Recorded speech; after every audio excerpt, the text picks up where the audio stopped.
Hi friends, காற்றுள்ள போதே தொற்றிக்கொள்னு கேள்விப்பட்டிருக்கோம். வெயில் இருக்கும் போதே தொற்றிக்கணுங்க. 2 நாளாக கிள்ளி வடகம், அரிசி அப்பளம் எல்லாமே போட்டுட்ருக்கோம். பாப்பா நல்லா ஹெல்ப் பண்ணிகிட்ருக்கா. ஐஸ் போட்ட ஜூஸு, மோர் எல்லாம் குடிச்சு போர் அடிச்சிருச்சு. அதனால் கேழ்வரகு கூழ் தான் இன்றைக்கி டிஃபனு. பாப்பாவுக்கு நல்லா சடையை இறுக்கி பின்னி விட்டுட்டு, சுண்டலுக்கு தேவையானதை ஊற வச்சுட்டு, ஸ்நாக்ஸ் கேட்டதால் சிவப்பு அவல் நல்லா கொதிக்கிற தண்ணியில் ஊற வச்சுட்டேங்க.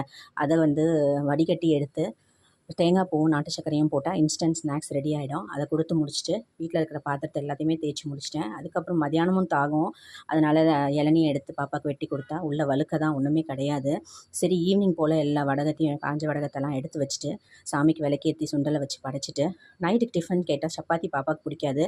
சரி வா, உனக்கு மினி சப்பாத்தி செஞ்சு தரேன்னு சொல்லிட்டு அதையும் அவளை தாஜா பண்ணி அந்த நவதானியா சுண்டல் மீதி இருந்தது இல்லையா, அதை வச்சு ஒரு குருமா பண்ணிடலான்னு வெங்காயம் தக்காளி இஞ்சி பூண்டு எல்லாமே நம்ம அரைச்சி எடுத்துக்கிட்டேன். சோம்பு தாளித்து இதையும் வதக்கி பச்சை வாசனை போகிற வரைக்கும் வதக்கி கடைசியாக தேங்காவை அரைச்சி ஊற்றினா சப்பாத்திக்கு சைட் டிஷ் ரெடி ஆகிடுச்சு.